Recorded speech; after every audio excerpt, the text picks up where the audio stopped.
Hugo ne mettra plus un pied dans une école, c'est moi qui vous le dis.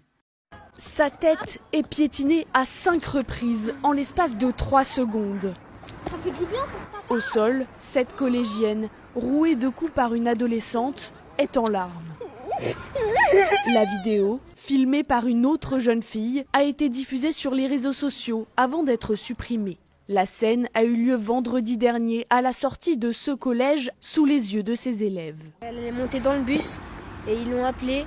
Après, ils ont commencé à parler un peu. Il y avait une fille, elle filmait. Et après elle a enchaîné les coups dans sa tête. Oui, c'était violent, il y avait du sang, elle pleurait. C'est pas la première fois et la fille en fait qui a frappé la personne, c'est pas la première fois aussi qu'elle fait ça. Les 2 jeunes filles soupçonnées d'avoir commis l'agression sont scolarisées dans 2 autres établissements, affirme le rectorat de Lyon. Selon nos informations, elles ont été interpellées et placées en garde à vue aujourd'hui. Une des 2 adolescentes est déjà connue des services de justice. Ce midi, le ministre de l'Éducation nationale demande une réponse judiciaire et scolaire. On ne peut pas accepter des déchaînements de violence pareils. Et une fois encore, ça pose la question de toute la chaîne. Ça pose la question de ce qu'on apprend à nos jeunes, ça pose la question de ce à quoi ils sont exposés en termes de contenu. Et je pense notamment aux réseaux sociaux, et qui, dans le fond, à la fois banalisent la violence et en même temps la mettent à distance. La victime de l'agression a porté plainte. La principale de son collège assure être en lien avec elle. Une enquête a été ouverte pour violences aggravées et diffusion d'images portant atteinte à l'intégrité de la personne.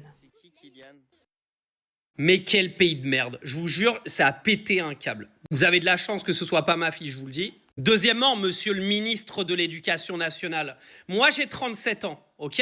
Les réseaux sociaux, je les ai pas connus moi quand j'étais au collège, parce qu'ils n'existaient pas, d'accord? On avait MSN où on s'envoyait des cœurs, d'accord? Moi, les harcèlements dans le collège, je l'ai connu. Il y a des mecs qui frappaient au milieu de la cour, d'accord? À coups de droite dans la gueule en 6e et en 5e.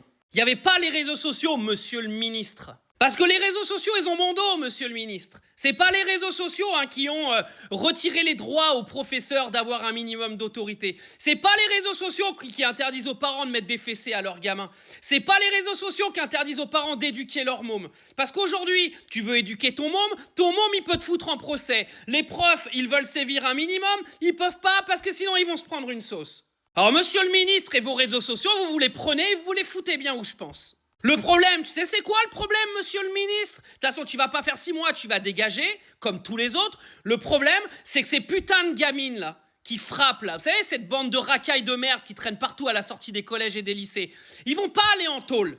Ils vont pas aller en camp de redressement. On va pas les foutre dans des camps militaires. Il va se passer quoi? Elles vont faire une garde à vue et il va se passer quoi? Rien! C'est la gamine qui s'est fait frapper qui va devoir changer de bahut. Et vous le savez très bien, monsieur le ministre, et vos réseaux sociaux à la con que vous allez ban et qui vont changer aucun problème. Mais au fond, c'est tellement facile de blâmer la technologie. Quand on est incompétent, quand on est en poste dans ce pays depuis 2017, et même ceux qui sont passés avant vous, vous êtes tous une bande d'incompétents. Vous servez à rien. Vous avez ruiné l'autorité du pays. Ces putains de gamines à la con, là, qui frappent une gamine au sol comme ça. Mettez 30 000 € d'amende aux parents. Foutez ces putains de gamines dans des camps militaires. Vous allez voir ce qui va se passer dans 15 ans.